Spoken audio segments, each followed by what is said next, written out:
So I know I'm the last talk before lunch, so I'll try to keep this, like my height, short. So this is originally the title. I don't know why it's a little messed up on this. It's probably because it was PC to Mac conversion, and I am also not a Mac person, so apologize. So disclosures, I don't get paid enough for this to even be a consideration for me. One thing, I do one day dream of living one day in Victor Awar's shoes. I don't know how he does it, the hair, the style, the height. How does he manage to get it all at once? I don't know. I struggle just for one day. As you can tell, he's in a suit, I'm in a sweater. That says it all. Okay, so main objectives, I want you guys to understand the basics of evaluation, diagnosis, try to understand operative and non-operative management of cases, and try to remember the post-operative management from one neurologic perspective, okay? So the case one, 25-year-old guy, started having pain in his mid-abdomen down, described as paresthesias, having odd issues with sensation. Over the next few days, started developing urinary urgency, then started getting bowel and bladder incontinence, and then also started reporting mid-back pain a few days after paresthesia onset. After 1 week, started having urinary incontinence as well as fecal incontinence. Came to the ER for evaluation, and just so you guys know, these are all cases that I have seen throughout my career, either as a med student, resident, fellow, or as an attending. Right? So this was the image of the thoracic spine. So you guys, I'll give you a few seconds to quickly take a look at it. Okay. And then this was the MRI of the cervical spine. So thoughts on diagnosis. So before I just rip through it, I wanted to see if anyone in the audience had a thought. So Chris Karras told me to pick on Hiren Patel, so please blame Dr. Karras. Do you have any thoughts on what you think any of this could be? I think the abdominal stuff's transverse mellitus. I think it's transverse mellitus. Anything else? I think the cervical thing might be a red flag, kind of throw you off, give you an excuse to punt in neurosurgery. Great question. So, people were thinking of, could this be cervical spinal cord compression, spinal cord infarct, infection, cauda equina, spinal epidural abscess, neuromyelitis optica, multiple sclerosis, syrinx, transverse myelitis, right? So you can see that there's a broad differential. Obviously, some of this is based on anatomy, but when you walk into a case, there's something I always tell everybody who's ever worked with me, keep a broad differential regardless, and then try to localize it based on symptoms and anatomy. Okay, so some basic important facts, you were correct. The cervical spine was incidental. The thoracic spine has a longitudinally expansive lesion across at least 2 vertebrae. So this was the key there. So the lesson that I learned very quickly was I needed to ask more questions, right? And in case you're wondering, this was a consult from neurosurgery to me. So, don't be afraid to obtain history questions. Don't rely on internal medicine, or in my case, neurology, to get it. Don't be afraid to just ask a few more questions. This guy, after I got a little more history, had a viral infection 1 week prior to the symptom onset. No family history of similar presentations. No prior vision loss, transient sensory motor abnormalities. No prior head imaging was done. There was no preceding injury before the symptom onset. So, when we think about the physical exam, here are all the vitals. Generally look very uncomfortable. As you can see for the neurologic exam, yes, I do a very thorough exam. Muscle strength, there was some weakness in both legs. There was decreased sensation, hyperesthesias as well to light touch. Reflexes were there. As you can see, 3+ out of 4 is abnormal. So this was something that was key for me. Toes were up going bilaterally, and he was not able to walk due to severe pain. So this was where the hyperesthesia part. So, this was changing my diagnosis. Spinal infarct, not really likely because it was a few days of onset as opposed to sudden onset. Epidural abscess, you didn't really see any cord compression or any enhancement. Cauda equina, location was too high. Infection, not as high. You didn't seem to have too many of the other factors anymore. MS or NMO, we could not rule out. Absolutely. Transverse myelitis. This is the diagnosis that I gave him, but again, this is a syndrome. You have to make sure that you figure out the exact etiology.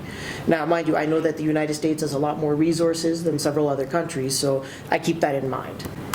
Right? So for the workup, we did do a lumbar puncture, opening pressure, protein, glucose, myelin basic protein, oligoclonal bands, and you always want to make sure you get serum and CSF. Now again, this is with the understanding that I might have access to certain resources that several other people may not. Okay? If possible, send a CSF autoimmune panel, a serum autoimmune panel, You can get an MRI brain with and without contrast. Right? All of these are helpful. MRI lumbar spine with and without contrast. This is essentially to rule out infection when you're doing this. Basic treatments, start with high-dose steroids. If you're convinced this is transverse myelitis and you're not concerned about an infection, treat them with steroids. It's better to start treatment than trying to get the diagnosis. Standard methylprednisolone, 1,000 milligram every day for 5 days. You can also do it longer based on the treatment of their symptoms. Physical therapy afterwards is going to be extremely important, especially for them to regain their strength. And they may even need high dose of prednisone daily after discharge. Okay? So in this guy's case, I did continue the high dose steroids pretty much every day for a long time. We repeated his MRI imaging in about 6 weeks. He still had the lesion, so I continued his steroids. But in several cases, you can start tapering it off if the lesion is resolved.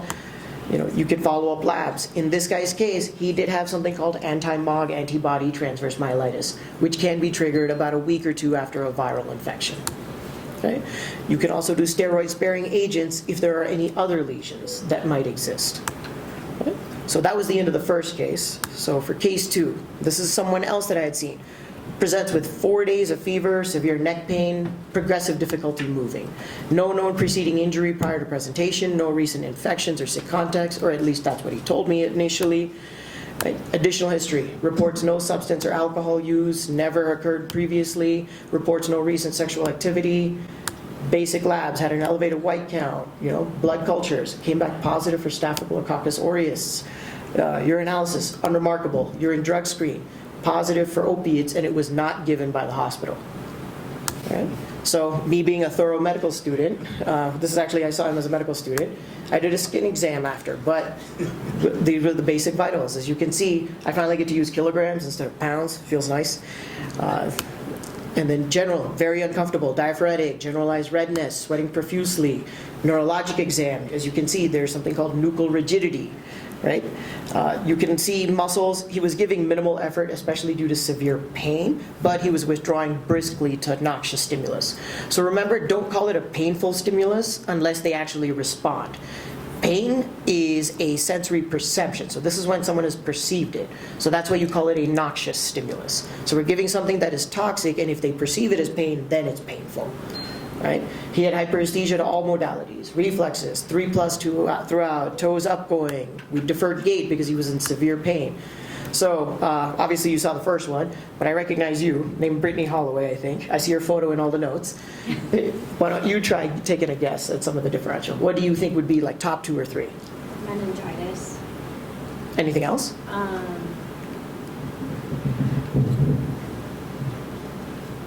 Just like infection, like other kinds of infection.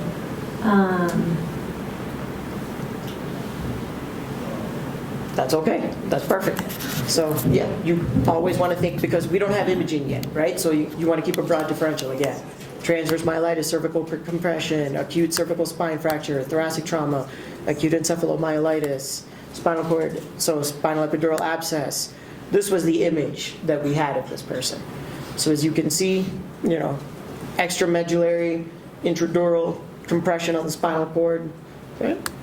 So further workup, I did do a thorough skin exam, and I found a small puncture hole between his toes. Right? After I did that, he then admits to using IV heroin a few days prior to the onset of symptoms. So I suspected he had a contaminated needle. Okay? So the treatment for this, we started vancomycin, there was good CNS penetration, we monitored him in the ICU for acute decompression, we treated sepsis, we're treating for septic shock as well. You also want to monitor for possible surgical drainage. Typically it's the last resort. We try to manage medically first before we do any sort of invasive procedures. So afterwards, he did get better with IV antibiotics over several weeks. We were able to transfer him to rehab, both physical as well as substance use rehab. Right? He did not need surgical evacuation. The repeat imaging later on showed resolution of the abscess, and we got him into substance use rehab. So this was the key. I did not get to follow up with him because I graduated medical school, but I'm hoping he's out there doing okay. Right? So now the third case. Patient presents with a headache over the last few days. This is different than their usual presentation. So this is someone who does suffer from a headache disorder. Okay? While in the ER over a few hours, there's a slow mental status decline. Urgent head CT is obtained. But before we go into that, the person next to Brittany, I recognize your photo too. What are some things that are going on in your head when you see this kind of presentation? So he had a sudden mental status change, that's what she said. Is there any other background, or that's all I get? That's all you get. Oh, okay. Maybe he has an intracranial hemorrhage. If he was given like any recent sedative medications. Yeah. Okay, great. So, could this just be status migrainosis? Absolutely. What you guys call complex migraine, which by the way, there's no such thing as complex migraine, is just evolution of the migraine. And in case you're wondering, I am a headache specialist as well, so I can say that. All right? It's just status migrainosis. But you can have evolution of migraine to look like stroke, right? So that you can have decreased mental status from that. Could this be a cluster headache? The severe pain causes them to pass out. Absolutely. Tension type headache. Again, severe pain causes them to pass out. Sinus infection. Absolutely. Right? Subarachnoid hemorrhage, similar to what you were guessing. Right? Infection. Absolutely. Head injury. Right? We don't really know any additional history. Could this person have just hit their head and they're having post-concussion symptoms? That's key. Could this have been a seizure? Right? Most people don't seem to realize this. Headache can follow a seizure. So he may have had a seizure and then had a headache and then had decreased mental status change after that. So these are key things that you always want to think about as well. Subdural hematoma. Absolutely. So we did get a head CT and this is what it showed. Right? There was obviously no time to obtain an MRI and we didn't really need one. So this is what Victor was probably thinking as he saw this. Finally a neurosurgical emergency because Victor loves to operate. He did not see this patient, I promise, but surgeons love to do this. So craniotomy with evacuation drainage. You want to make sure you hold antiplatelet agents in the setting of a hemorrhage. The mental status did improve upon reevaluation. So this was a good presentation overall. But afterwards, this patient did start developing a headache near the post-surgical site. So, this is the question that sometimes I get consulted for is how do we treat this patient now that they're having a headache after surgery? Right? So I wanted to just give a quick background. This is a secondary headache. About 2/3 of patients who receive a craniotomy can have a headache. So you want to keep that in mind. Risk factors do get involved, which is age, gender, prior headache history, and if they had a surgery that lasted more than 4 hours. So typically that would be the cutoff. So if they're going to have a surgery that it lasts more than 4 hours, you should warn your patients that they may get a headache. Okay? You want to think about uncontrolled depression. Depression actually increases the intensity and frequency of the post-craniotomy headache, and it can worsen their quality of life. So if there's any consideration for depression, you may want to try sending them to primary care or psychiatry before a surgery as long as you're able to try to help management of the depression. If not, think about trying to manage that after. Okay? Craniectomy versus craniotomy. Craniectomy is obviously more painful, so they'll develop more of a headache. Okay? Suboccipital, more than translabyrinthine approach as well. So you can get a headache. Usually it tends to occur within 7 days. So any of your patients that have had a craniotomy of any kind, warn them that even though you might feel fine now, maybe in a week or so you might develop a headache. And this tends to happen after the pain medications have stopped. Okay? The headache typically resolves within 3 months of the surgery.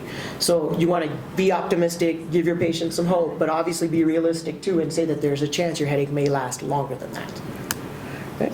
This can be treated with typical headache medications. You can even try combinations of the various meds. Unfortunately, there wasn't enough time for me to go over that. Right? But you can do analgesics with opioids. It does lower the chance of adverse effects. You can do fentanyl and ketorolac or tramadol and diclofenac. These are combinations in the literature that have been shown to help with post-craniotomy headache. Okay. There was one study that was done that showed diclofenac, 100 milligrams, actually lowered the headache between post-op stay 1 to 5 after infratentorial surgery. However, you do want to be careful because this can increase the risk of bleeding. So obviously, I wouldn't start this medication unless there was neurosurgery commentary saying that yes, it's okay or not. Okay. Otherwise, you can even do nerve blocks, gabapentin, Presidex. Afterwards, you can think about physical therapy, TENS units, or even acupuncture. There is a study that showed Botox can be effective in these patients as well because they may develop a lot of migrainous features. It is effective, but depending on what country you're in and your insurance company, they may or may not approve it. Okay? So in summary, there are multiple conditions that can overlap between neurology and neurosurgery. So that's why it's a great partnership. Right? Don't be afraid to obtain more history. The more time you spend with a patient, the more information you get, you might be able to avoid surgery. That is something that we have to keep in mind. Right? You also want to ensure that there's adequate treatment after surgery is done. Patient's condition may not go away right away. So you want to keep that in mind. And that was the end.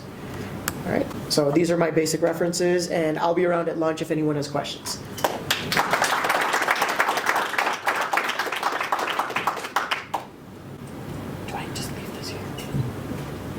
Just for our residents and please to help you a little bit with the differential. If you're given something that's so broad, just you've localized it to the brain, but you're not given much information. It's usually going to be three things should quickly pop up. There's going to be trauma, tumor, infection. So spit those out real quick. It's one of those things when it's vague. Trauma, tumor, infection. It's one of those things typically. Now, if now you're going down to the spine, same thing. Trauma, tumor, infection, and throw in a disc herniation. You've come up with four things before, then they'll move on to the next person. So trauma, tumor, infection, disc herniation. 99% of the time it's going to be one of those. Then he's going to, neurologists will give us those oddballs. Then we add transverse myelitis and all that other stuff. So, okay, trauma, tumor, infection, disc. Brain, trauma, tumor, infection. And then you go from there. I just want to say I love the fact that neurosurgery consults neurology headache after burning a hole in the head. I don't know why your head hurts. Consult neurology. It makes me feel a little less bad if we get consulted. I don't know why your butt still hurts after a lumbar fusion. We typically, the reason why we do that is we want it to have a name. He has a tension headache, cluster headache. We just call it headache. But you'll come up with some fancy that cluster something. To us, it's a headache. In Victor's case, he also wants me to buy a suit, so he's trying to have my RVUs go up, and clearly it's still not working. Thank you, great talk. Thanks. Did you have a question? Yeah. Do you ever get pushback? So Hold on. great talk. I thought the most interesting case was that abscess.